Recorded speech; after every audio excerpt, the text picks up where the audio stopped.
It's one of the great rivalries in NFL history, dating all the way back to 1960, and as we turn the page to the second half of the season, this is a big one as the Chiefs and Broncos jockey for position in the division standings.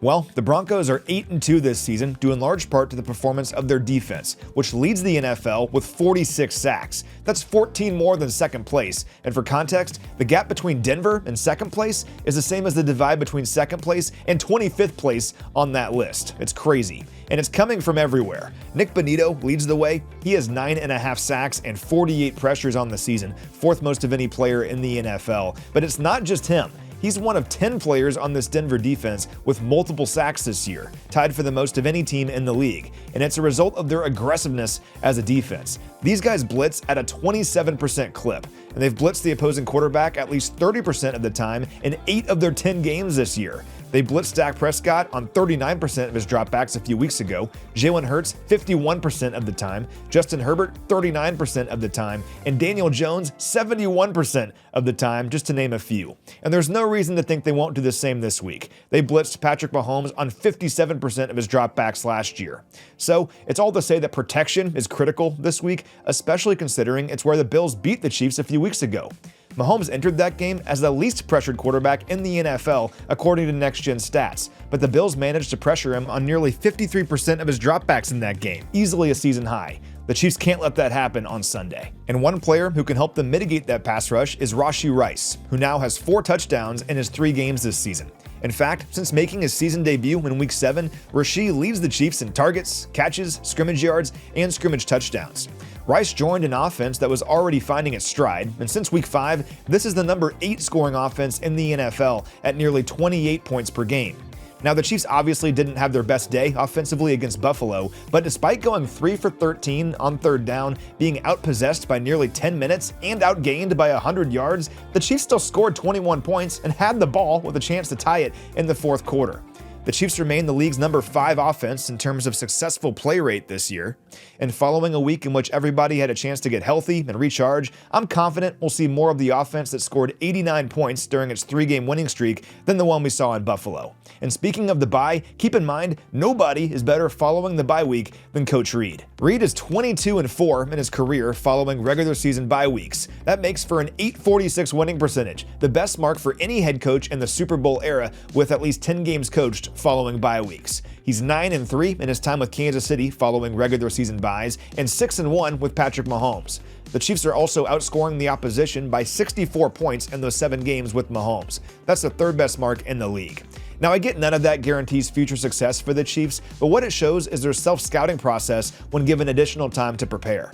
We did go back and look at some of the things we can do better or some of the things that we've done well.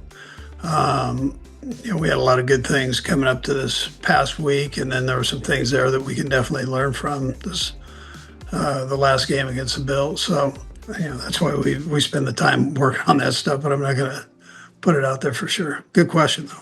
Now, on the other side, the Broncos are led by quarterback Bo Nix, and it's been an up-and-down year for him. On one end, he's thrown 18 touchdowns. That's tied for the 5th most in the NFL. But on the other, he's completing just 61% of his passes. That ranks 27th in the NFL. He's also averaging just 6.1 yards per pass attempt this year. That's 29th in the league. So it's a lot of short stuff, quick throws, rollouts, bootlegs, things like that. But it's also worth pointing out that the Broncos rank 2nd in the league in drops with 19.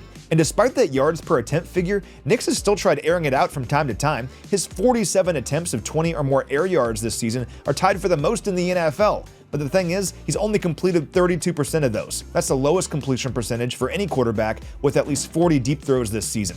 The Chiefs will need to keep all of that going on Sunday, while also trying to slow down the Broncos' running game, which has been one of the better units in the league.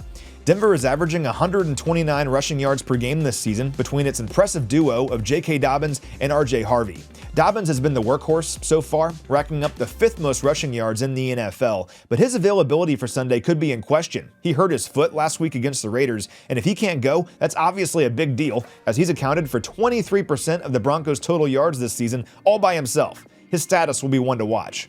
Harvey is more than capable as well, though, and while he hasn't had many opportunities, he's impressed when given the chance, rushing for 214 yards on 50 carries. Regardless, whoever is running the ball on Sunday, and that includes Nix, who's ran the ball 47 times for 205 yards, the Chiefs will need to prevent them from having a big day on the ground. And that's because this Broncos offense has playmakers, and they've shown flashes this season. It's just been a matter of consistency.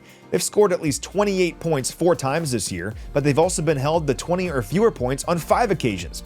These guys have the second highest 3-and-out percentage in the NFL at 29%. And for some more context, this might be my favorite stat of the week. The Broncos have 119 offensive possessions this year, most of any team in the NFL. And on those, they've recorded exactly 28 touchdown drives. The Chiefs, meanwhile, have the fewest offensive possessions in the league with only 84, and they've recorded 28 touchdown drives. That's a difference of 35 possessions, yet the Chiefs have found the end zone the same number of times, and hopefully they have more after Sunday. Despite those inconsistencies, though, the Broncos are 8-2. That's the best record in the NFL, due in large part to the performances late in games this year. The Broncos have the top fourth-quarter scoring margin in the league at plus 60, and 4 of their 8 wins this year, the games against Philadelphia, the Jets, Giants, and Texans, they were losing in the fourth quarter. I mentioned some of Bo Nix's struggles earlier. Well, nobody has more total touchdowns in the fourth quarter this season than Nix, and his 35 passing first downs also lead the NFL in the fourth quarter. I'll give them credit. They've found ways to win games late this year when their backs were up against the wall, and simply put, if the Chiefs have a chance to seize this game, they can't let Denver hang around. So, it should be a great game on Sunday. This is one of the great rivalries in all of professional football, and this is a big one if the Chiefs are to make up some ground and chase down a 10th straight division title. That goal is still very attainable for the Chiefs, but they gotta win these sorts of games, and that mission continues on Sunday.